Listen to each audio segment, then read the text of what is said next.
Shalom teman-teman.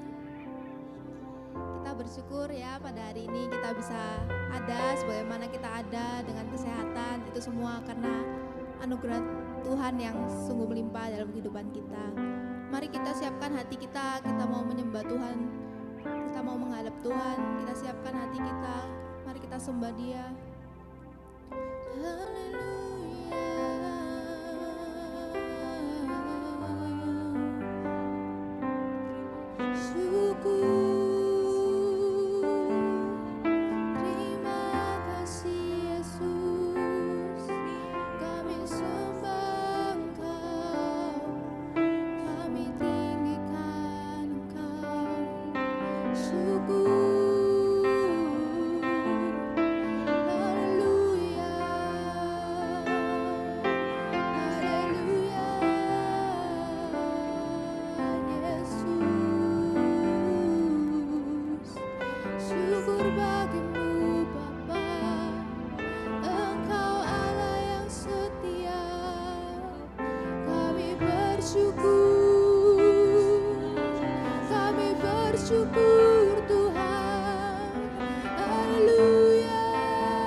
Yesus.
sudah memuji-Mu ya Tuhan. Sebentar lagi kalau kami akan memuliakan, memuji-Mu lebih lagi Tuhan, Engkau yang akan menjamah setiap hati kami. Yang siap memuji Tuhan, mari kita sama-sama katakan amin. Aduh, aminnya gak semangat nih. Sekali lagi shalom. Gak semangat, kurang semangat nih, shalom. Oke, aku minta bangkit berdiri. Mungkin semangatnya nambah ya kalau bangkit berdiri. Sekali lagi ya. Bangkit berdiri, oke. Sekali lagi, shalom. Kurang semangat, shalom. Mari kita pujikan lagu ini. Ya semangat, oke? Tepuk tangan di atas dong.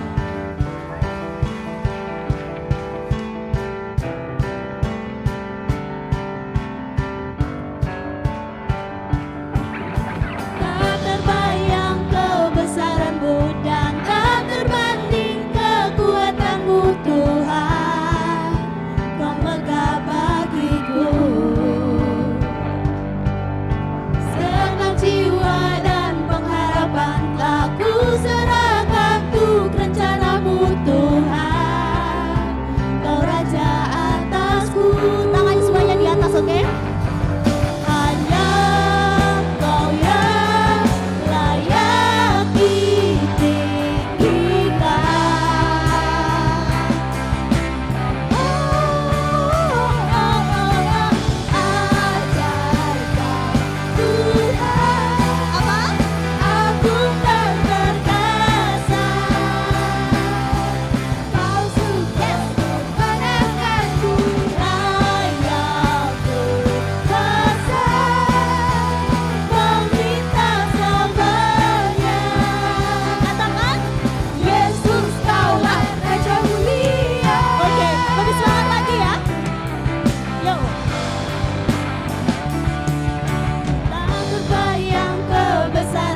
Masih semangat gak buat memuji Tuhan?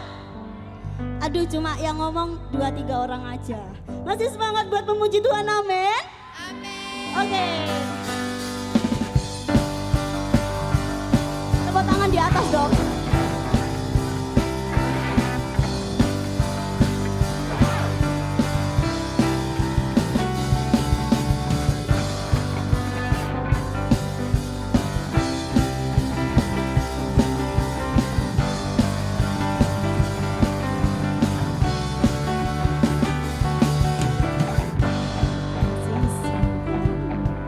Nyata bagiku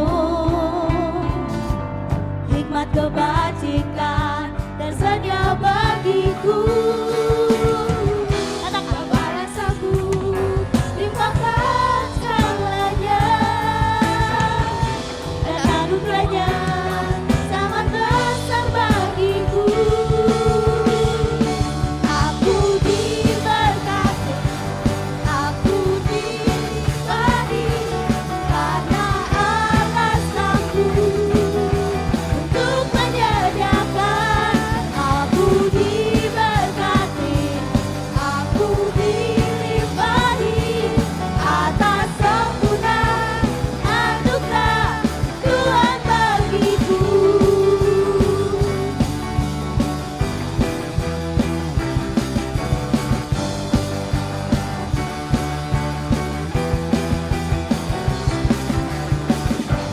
Kasih setiamu nyata bagiku, hikmat kebajikan tersedia bagiku. Sebab Allah sanggup, yes, limpahkan segalanya, dan anugerahnya sangat besar bagiku. Aku diberkati, aku dilimpahi karena Allah sanggup untuk menyediakan. Aku diberkati, aku dilimpahi atas sempurna anugerah Tuhan bagiku.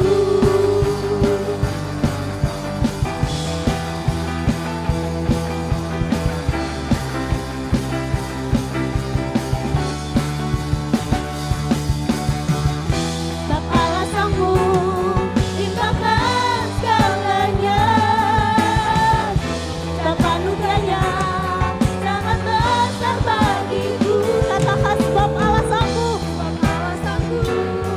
limpahkan segalanya, dan anugerahnya sangat besar bagiku. Aku diberkati, aku dilimpahi karena Allah sanggup untuk menyediakan. Diberkati, aku dilimpahi karena Allah sanggup untuk menyediakan. Aku diberkati, aku dilimpahi atas sempurna anugerah Tuhan bagiku.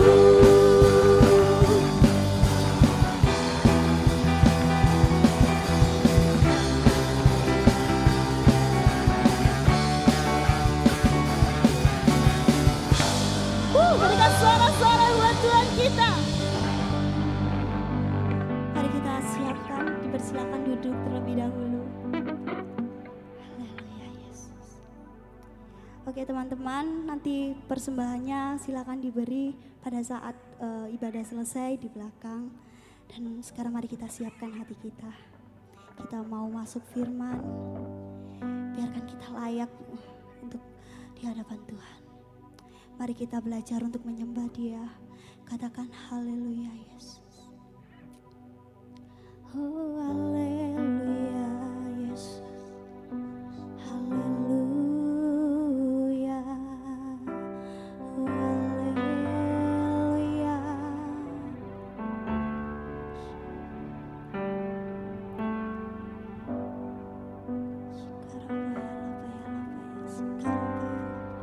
Mari kita sembah Dia.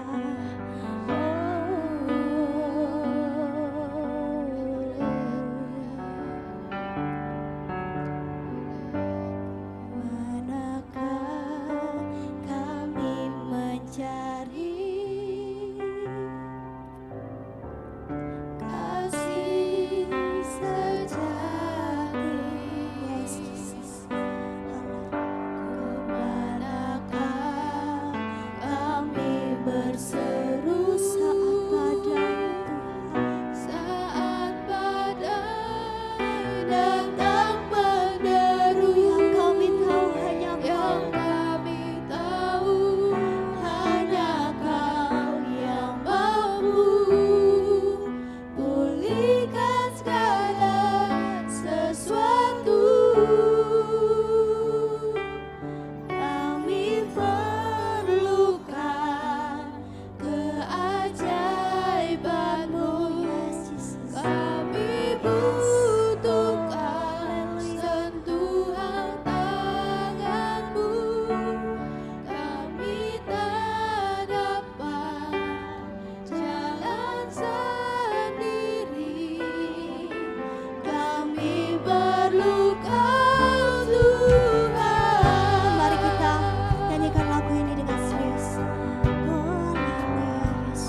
memerlukan Engkau.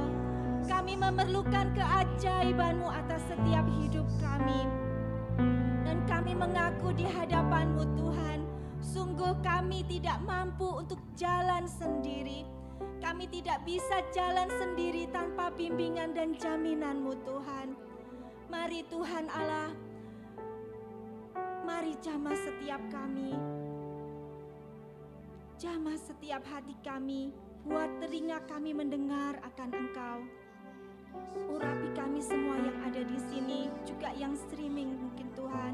Urapi setiap kami. Dan biarlah kebenaran firman-Mu itu akan memerdekakan setiap kami. Terima kasih Tuhan. Ini doa dan permohonan kami. Dalam nama Yesus, semua yang mengasihi Tuhan katakan.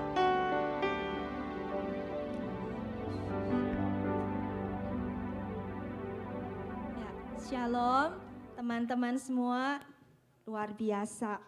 Ya, masa muda itu masa yang sungguh menyenangkan, yang masa yang ajaib. Jiwa penuh gelora, penuh sukacita ya.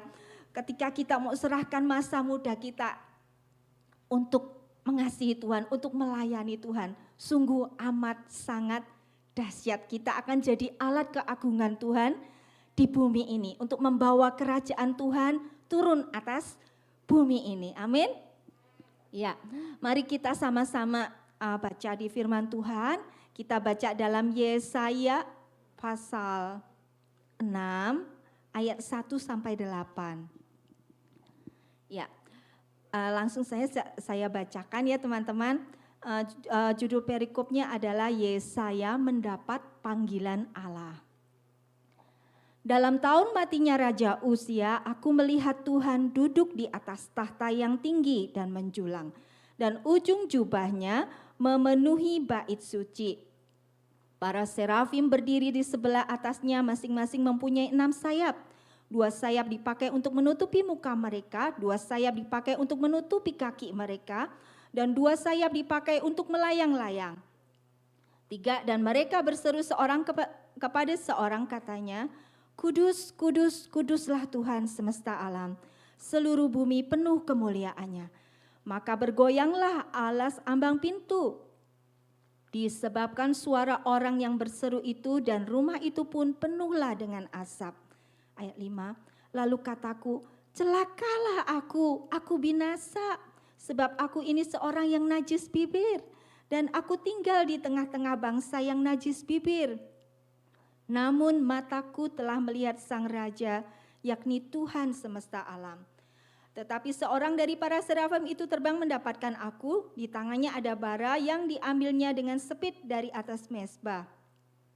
Ia menyentuhkannya kepada mulutku serta berkata, lihat, ini telah menyentuh bibirmu, maka kesalahanmu telah dihapus dan dosamu telah diampuni. 8.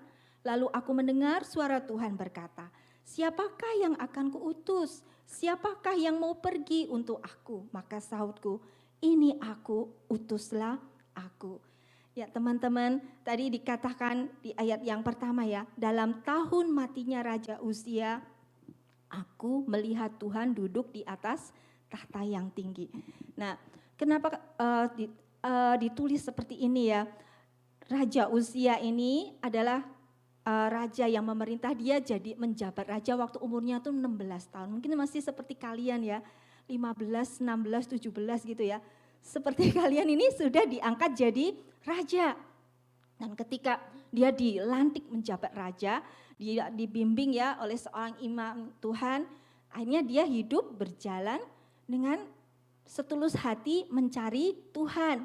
Dan ketika Raja Uzia yang muda ini mencari Tuhan dengan segenap hati, apa yang terjadi? Tuhan buat keajaiban di dalam kerajaannya ya.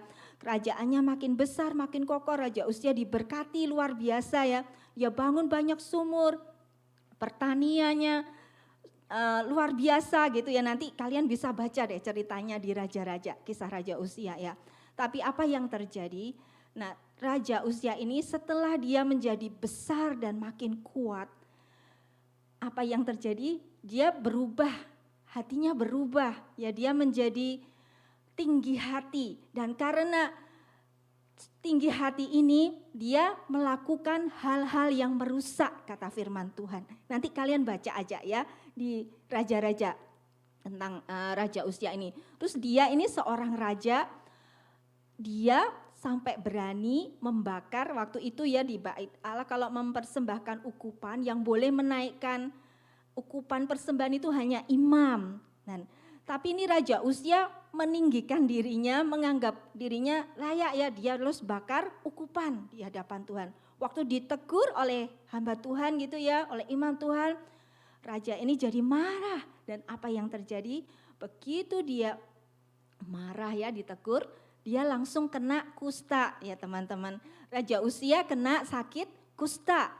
Dan apa yang terjadi? Seumur hidupnya sampai dia mati, dia nggak boleh lagi tinggal di istana sejak hari itu. Jadi dia tinggal di luar, di perkemahan. Tempat orang kusta nggak boleh masuk. Dan Raja Uzia ini sampai matinya dia nggak masuk lagi, nggak bisa balik ke istananya.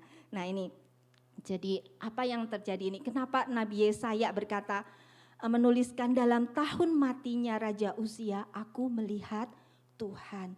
Nah, jadi Uzia ini bisa berkata tentang kelemahan ya, tentang semua yang jelek dari kita ya, mungkin kesombongan atau mungkin masa lalu yang tidak mengenakan, yang menghantui hidup kita gitu ya, atau pengalaman yang bikin trauma di hidup kita sehingga kita jadi takut mau melangkah maju ke depan, takut gitu ya. Nah, ini apa yang terjadi? Ketika Raja Uzia itu mati, Yesaya melihat Tuhan. Nah, apa hubungannya dengan kita ya? Mari, tadi dikatakan pujian, kami perlukan keajaiban-Mu Tuhan. Kami perlu Engkau Tuhan, kami perlu apa tadi? Kuasa, sentuhan kasih-Mu ya. Ya, betul itu pujian itu ya. Mari nanti kita akan minta Tuhan jamah hidup kita, Tuhan. Aku perlu keajaiban-Mu, biar setiap usia di hidupku ini Tuhan sembuhkan. Tuhan buat mujizat, Tuhan pulihkan hidupku ya teman-teman. Dan nanti ketika pemulihan itu terjadi, apa yang terjadi teman-teman? Seperti Yesaya berkata, aku melihat Tuhan. Siapa di sini sudah pernah melihat Tuhan? Saya belum pernah teman-teman. Jempol kakinya Tuhan Yesus pun saya belum pernah. Tapi saya rasakan kasih-Nya. Saya rasakan keajaibannya di hidup saya. Saya rasakan Tuhan Tuhan ubahkan hidup tante ini ya. Masa muda tante, Tuhan ubahkan. Tuhan perbarui dari sehari ke sehari. Meskipun tante belum melihat dia, tapi tante tahu dia itu sungguh Tuhan dan dia itu ada dan dia itu pembuat mujizat, dia pembuat keajaiban, dia sanggup mengubahkan yang tidak baik menjadi baik, dia sanggup menghalau setiap ketakutan di hati kita, dia sanggup menyembuhkan setiap trauma yang pernah kita alami, dia sanggup memenuhi hati kita yang mungkin rindu ya akan kasihnya itu begitu besar ya, membungkus, menyelimuti hidupnya tante alami itu dan tante disembuhkan oleh Tuhan, hati tante dipulihkan oleh Tuhan seperti itu. Dan itu Tuhan kita ya. Jadi ketika Uzia itu mati, mata kita akan melihat Tuhan. Mari kita minta Tuhan. Sebenarnya enggak ada yang bisa nolong ya. Orang tua kita enggak bisa, kakak, adik, paman, tante, om kita, atau teman sahabat kita enggak bisa nolong. Cuma satu yang bisa pulihkan setiap kita. Cuma satu yang bisa tolong setiap kita. Yesus Tuhan selalu terbuka tangannya. Tuhan enggak pernah menolak setiap kita yang datang kepada Dia.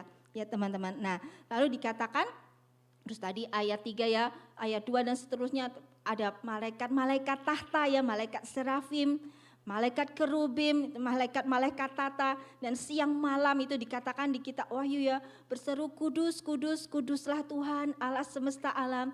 Dan sampai hari ini, dari dulu sampai nanti, ini di sorga mereka terus berseru kudus, kudus, kuduslah Tuhan. Ya, dan lalu Yesaya ketika melihat Tuhan, dia tersadar ya, celaka aku, celaka aku ini orang yang najis bibir dan aku hidup di tengah-tengah bangsa yang najis bibir. Teman-teman, ini mungkin kita nanti tanggal 18 sore ya, itu orang Israel ya, orang Yahudi merayakan yang namanya Rosh Hashanah ya Mister ya, tahun baru. Dan itu adalah kita masuk dalam tahun Pei Alef. Pei itu mulut dan Alef ada beberapa hamba Tuhan menafsirkan Alef itu bisa diartikan Tuhan. Berarti kita akan masuk ke dalam tahun mulut Tuhan ya.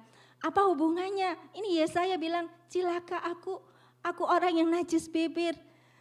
Dan aku hidup di tengah-tengah bangsa yang najis bibir. Teman-teman, kita semua yang ada di sini, kita ini adalah generasi terakhir ya. Generasi Yoel yang akan membawa kerajaan Tuhan, lawatan Tuhan itu melanda seluruh bumi. Kalau kita ditempatkan di Indonesia, melanda Sidoarjo. Dan siapa yang Tuhan di sorga. Dan Tuhan bisa aja menyuruh malaikat-malaikatnya melakukan atau Tuhan sendiri berjejak melakukan apa yang Dia kehendaki. Tapi teman-teman, kita semua yang ada di sini nih, kita ini dipanggil oleh Tuhan dan itu adalah sebuah kehormatan ya. Kita dipanggil dan itu adalah sebuah kehormatan. Sampai tadi dikatakan Yesaya, celaka aku najis bibir, aku ini orang dosa ya, mulutnya kotor, mungkin ngomongnya sembarangan. Ya, lalu apa yang terjadi? Salah satu malaikat serafim itu ambil perbaraan di mezbah Tuhan, terus disentuh di mulutnya. Dan begitu disentuh di mulutnya, malaikat itu berkata, maksudnya dia sudah diampuni ya. Lalu mana tadi? Ia menyentuhkannya kepada mulutku serta berkata, lihat ini telah menyentuh bibirmu. Maka kesalahanmu telah dihapus dan dosamu telah diampuni. Demikian juga setiap kita ini ketika kita datang ke Tuhan, Tuhan pulihkan aku, sembuhkan aku, tahirkan aku, sentuh mulutku dengan bara dari mezbah kudusmu. Kita minta ke Tuhan, hanya Tuhan yang bisa lakukan itu. Ya, lalu apa yang jadi dengan kita, terus apa hubungannya dengan saya gitu ya teman-teman ya. Teman-teman, tahun depan adalah tahun Pei Alef dan Tuhan ini mau pakai setiap mulut kita untuk menghadirkan kerajaan surga turun ke bumi. Dan itu adalah panggilan yang mulia, itu adalah kehormatan, jangan sia-siakan. Setiap kita nih dipanggil Tuhan, mungkin kita bisa ketika kita naikkan puji-pujian, itu kita akan mendatangkan sorga turun menyentuh bumi. Ketika kita berdoa ya teman-teman, ketika kita bersyafaat, kita doa sama-sama. Minta Tuhan, aku memberkati Indonesia demi nama Yesus. COVID-19 berhenti menyebar di seluruh wilayah negeriku. Indonesia sembuh, Indonesia dipulihkan. Terjadi keajaiban, terjadi pembalikan keadaan dalam sekejap mata dan tiba-tiba. Tuhan, aku percaya kalau ujung jumbai-jumbamu menyentuh bangsaku dan Indonesia negeriku menjadi sembuh. Ketika kalian berkata-kata seperti itu dalam doa kalian, itu dahsyat sekali teman-teman kuasanya. Dan ini yang terakhir ya, Mister ya, karena keterbatasan waktu. Ayat ke-8 dikatakan, setelah Yesaya ditahirkan, dikuduskan, ya diampuni dosanya. Lalu Tuhan berfirman, Yesaya menuliskan di sini, lalu aku mendengar suara Tuhan berkata, siapakah yang akan kuutus dan siapakah yang mau pergi untuk aku? Lalu Yesaya berseru ya, menyahut, maka sautku, ini aku, utuslah aku. Dan panggilan Tuhan itu teman-teman sampai hari ini Tuhan juga berseru kepada setiap kita yang ada di sini. Siapakah yang mau? Siapakah yang akan kuutus dan siapakah yang mau pergi untuk aku? Tuhan memberi tawaran. Dan ini adalah kehormatan ya. Jangan sia-siakan kesempatan ini. Ini perumpamaan kecil ya teman-teman. Misalnya nih tante boleh bermimpi ya. Tante nih jadi banyak berkat ya, jadi kaya raya mimpi ya, enggak apa-apa ya.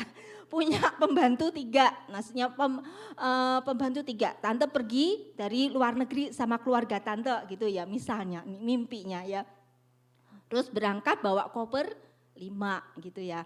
Waktu pulang kopernya bertambah karena belanja mungkin bawa oleh-oleh atau apa gitu ya. Jadi 15 koper gitu ya. Begitu mobilnya datang sampai depan rumah, koper-koper diturunin.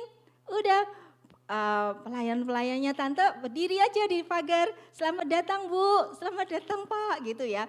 Terus tante nih nurunin koper, omnya nurunin koper, anaknya tante nurunin koper, diangkat masuk ke dalam gitu ya, dibawa masuk 1, 2, pembantunya diam aja, 1, 2, 3 kali, nggak apa-apa ya lama-lama tantenya kan mandengi, ini gimana gitu ya, maksudnya baru tante teriak, baru tante ngasih perintah, cepat kalian diem aja, bantu aku angkat kopernya gitu ya, misalnya seperti itu. Nah, demikian juga ini adalah contoh ya perumpamaan. Ketika Tuhan ini manggil, siapa yang mau kuutus? Apakah kita mau jadi hamba yang setia? Tuhan, ini aku. Seperti tadi pujian dikatakan, segenap hati dan pengharapan kuserahkan padamu. Tuhan, kau raja yang bertahta atasku. Biar apa yang kita nyanyikan itu betul-betul kita hidupi ya teman-teman ya. Bukan sekedar hanya dinyanyikan, biar lagu itu kita hidupi ya. Segenap hidup dan hatiku dan pengharapan aku serahkan padamu. Tuhan, ini aku, utus aku. Dan kalian ini generasi yang dipanggil Tuhan ya. Kalian muda, kalian kuat ya.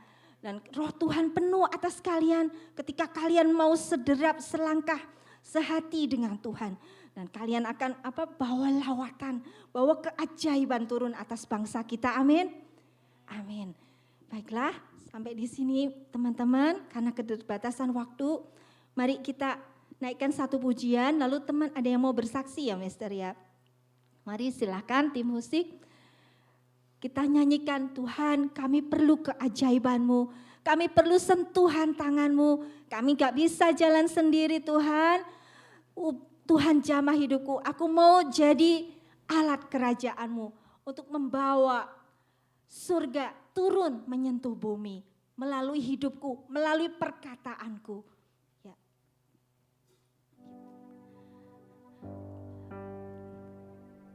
Kami perlukan keajaiban-Mu. Silahkan berdiri teman-teman.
Mari kita berdoa. Tuhan, utuslah setiap kami supaya kami boleh menjadi saksi Kristus. Biarlah di masa muda kami Tuhan, kami mau mempergunakan hidup kami. Satu kali kesempatan yang Tuhan berikan. tidak akan pernah kami sia-siakan. Tetapi kami akan memenuhi panggilan kami Tuhan. Walaupun kami sebagai seorang pelajar, kami seorang mahasiswa, tetapi kami ingat bahwa status hidup kami adalah saksi Kristus. Urapi kami, pakai setiap lidah bibir kami Tuhan, untuk kami boleh menyampaikan berita kabar baik, sehingga orang-orang yang ada di sekitar kami Tuhan, mereka boleh mengenal Kristus melalui hidup kami. Terima kasih Bapa, materaikan seluruh kebenaran firman-Mu. Engkau memberkati kembali Tuhan Tante Kristiani, dimanapun Engkau mengutus hamba-Mu untuk melayani, Tuhan urapi, Tuhan pakai untuk hormat kemuliaan bagi nama-Mu. Kami kembalikan segala hormat, kemuliaan hanya bagi nama Tuhan Yesus. Terpujilah nama-Mu di dalam nama Tuhan Yesus Kristus yang sudah menerima berkat firman Tuhan.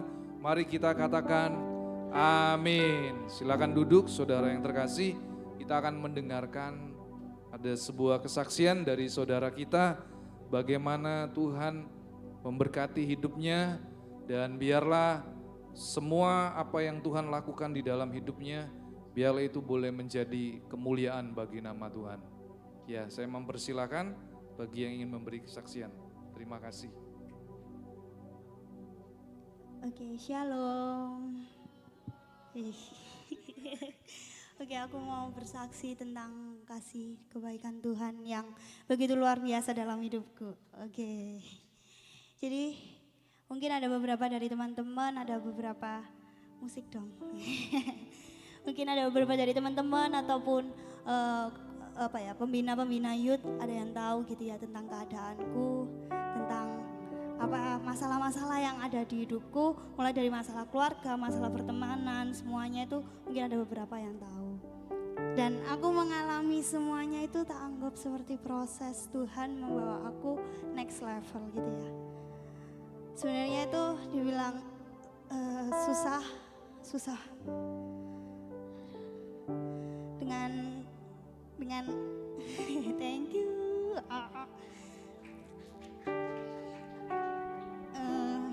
Dengan aku yang kelas 12 ini, aku tuh kepengen banget dengerin waktu itu kalau nggak salah. Pertama kali aku datang di sini, khotbah dari Om Hendrik sendiri bilang, kita ini harus jadi cewek yang berpendidikan supaya kita ini bisa mendapatkan pasangan yang berpendidikan juga gitu loh. Dan aku tuh kayak mengimani itu, aku mau jadi cewek yang berpendidikan, aku mau jadi cewek yang pinter, aku mau jadi cewek yang bisa sukses gini. Aku pakai mindset itu. Tapi dan aku selalu menggampangkan gitu loh, kayak aduh halah mama papaku bisa nguliain aku kok. Mama papaku punya uang segini, mama papaku bisa nguliain aku. Tapi tiba-tiba itu Tuhan itu kayak cuma tik gitu doang, mama papaku langsung bangkrut. Aku nggak bisa, sini mana aku sanggup itu kayak, tercukupin teman-temanku semua datang ke aku. Cuma ternyata cuma karena uang. Dan ternyata papa mamaku bangkrut, aku nggak punya apa-apa. Bahkan papaku nggak kerja, mamaku nggak kerja, aku nggak tahu kan. Di situ aku mikir gini, aku pengen pintar, aku pengen jadi cewek pendidik, punya otak smart, jadi cewek yang berpendidikan, tapi keluarga aku nggak mencukupin aku gitu loh. Keluarga aku nggak bisa biayain aku buat aku kuliah setinggi-tingginya, itu nggak bisa. Aku bingung gitu loh, mau kuliah ya apa, mau gimana gitu loh. Aku pengen pinter tapi aku nggak bisa gitu loh. Terus mana papa itu ngomong sama aku kayak gini, Kak, papa nggak bisa nguliain kamu, tapi kamu kudu berusaha bisa kuliah. Soalnya papa kepengen kamu itu jadi orang sukses, jangan kayak papa. Kalau papa cuma bisa punya ini, kamu harus lebih punya dari bapak yang bapak punya gitu loh. Kalau papa cuma sampai sini, kamu harus bisa di atasnya papa. Dan itu saya tak pegang sampai sekarang. Aku harus iso di atasnya bapakku. Aku isa kuliah, tambah harus membebani mama papaku. Bahkan aku kuliah, aku tuh kepingin aku bisa memberi deh mama papaku. Tapi itu kayak buat aku, itu kayak gak mungkin gitu.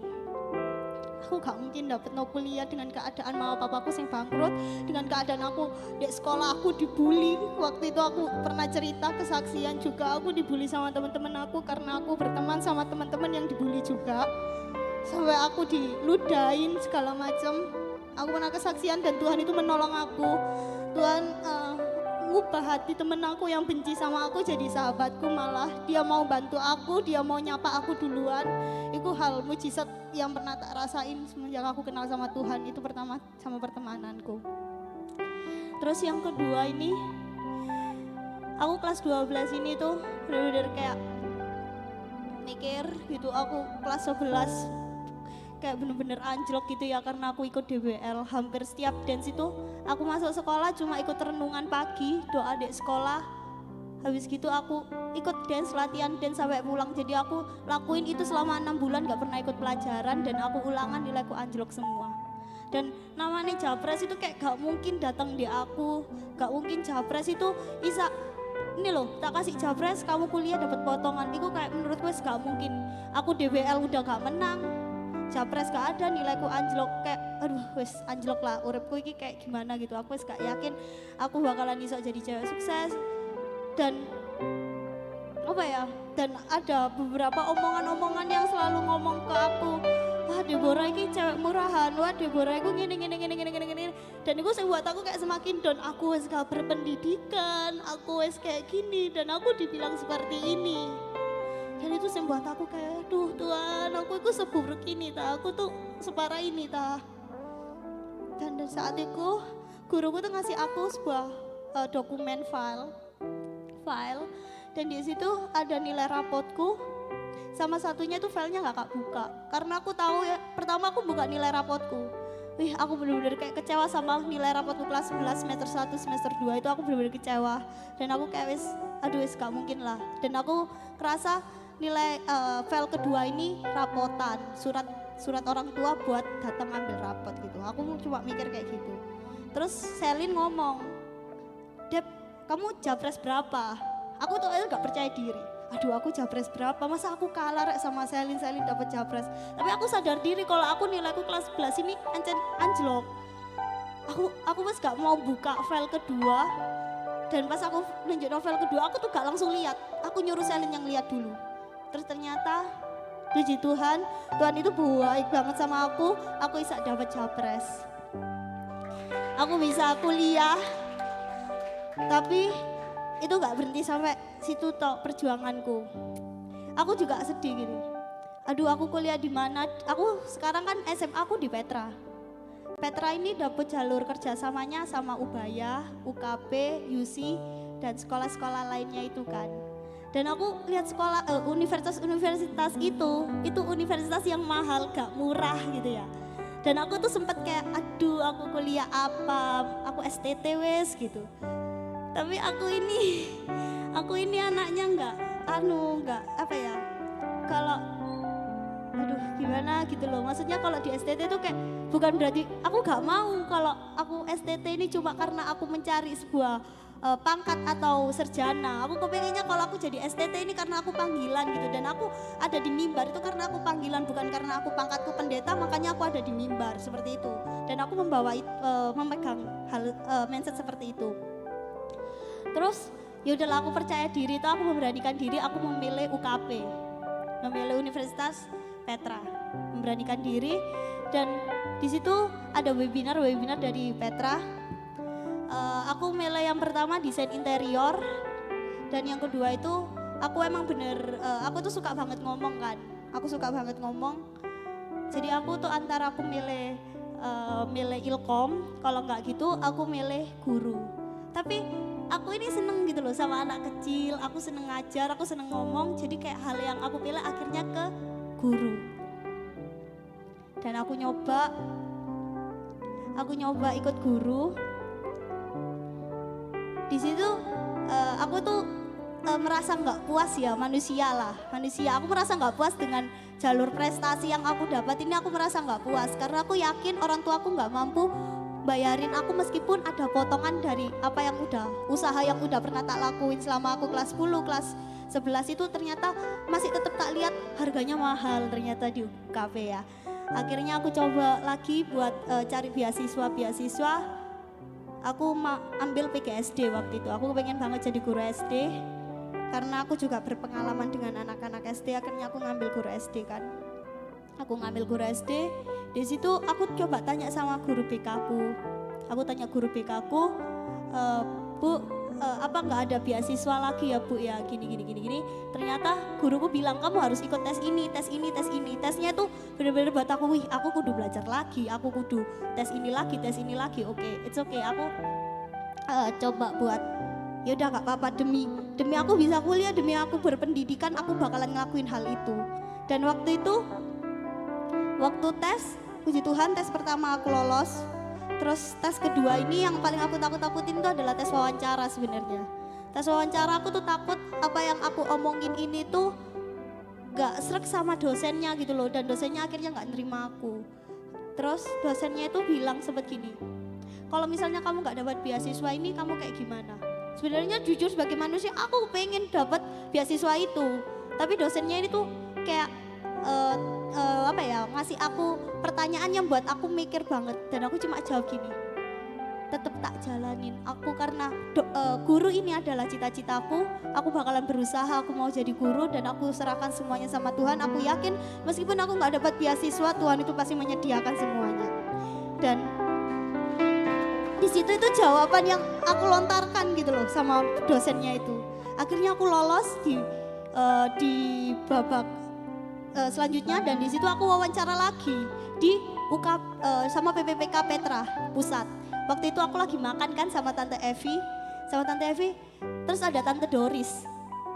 Tante Doris itu bilang, gak mungkin kamu bisa masuk beasiswa 0% itu gak mungkin. Karena kamu pertama gerejaku bukan dari GKJW, GKI, sama GPIB. Terus yang kedua, aku bukan anak dari FKKI, jadi aku gak mungkin bisa mendapatkan beasiswa 0%.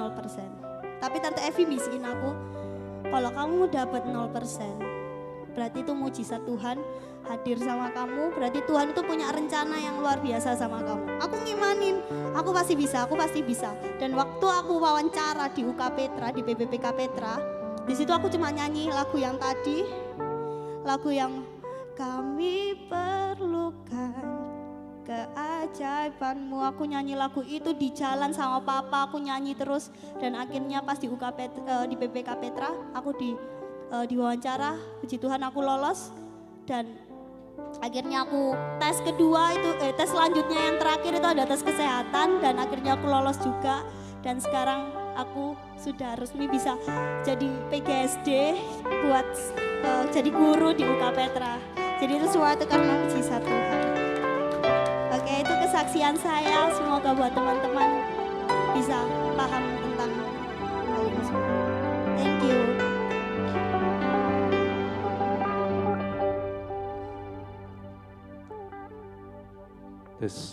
Ya, mari saudara kita bangkit berdiri. Sekali lagi kita berikan tepuk tangan buat Tuhan kita. Ya, kalau Dia melakukan mukjizat, Allah tidak pernah tanggung-tanggung. Amin. Apa yang tidak mungkin, mungkin bagi Tuhan. Ya, bagi saudara yang hari ini masih berjuang, saudara yang ingin mendapatkan beasiswa, percayalah. Ya, hari ini kita juga akan berdoa buat saudara kita, Satria, yang juga akan masuk ujian TNI Angkatan Laut ya. Betul ya Satria ya? Oke, mari saudara kita akan bersama-sama berdoa buat saudara kita. Dan kita juga akan mengakhiri ibadah Yud pada sore hari ini. Mari kita berdoa. Bapa, kami bersyukur Tuhan, kami boleh mendengar sebuah kesaksian yang luar biasa. Karena kami punya Allah yang dahsyat, kami punya Allah yang luar biasa. Apa yang mustahil bagi pemikiran kami Tuhan, tetapi tidak ada yang mustahil bagi Tuhan. Terima kasih Tuhan, kami sungguh bersyukur untuk saudari kami Deborah Ayu Veronica. Dia sudah mendapatkan beasiswa 100% Tuhan, free. Itu membuktikan bahwa Engkau adalah Allah yang selalu menepati janji-Mu. Kami yang terus berharap kepadamu tidak akan pernah dikecewakan oleh Engkau Tuhan. Saat ini kami juga berdoa buat Satria, saudara kami yang akan menghadapi ujian Tuhan. Di dalam beberapa hari ke depan Tuhan, dia akan masuk ke dalam tes ujian untuk menjadi tentara angkatan laut. Kami percaya kehendak-Mu jadi atas Satria. Biarlah melalui hidupnya nama Tuhan dipermuliakan.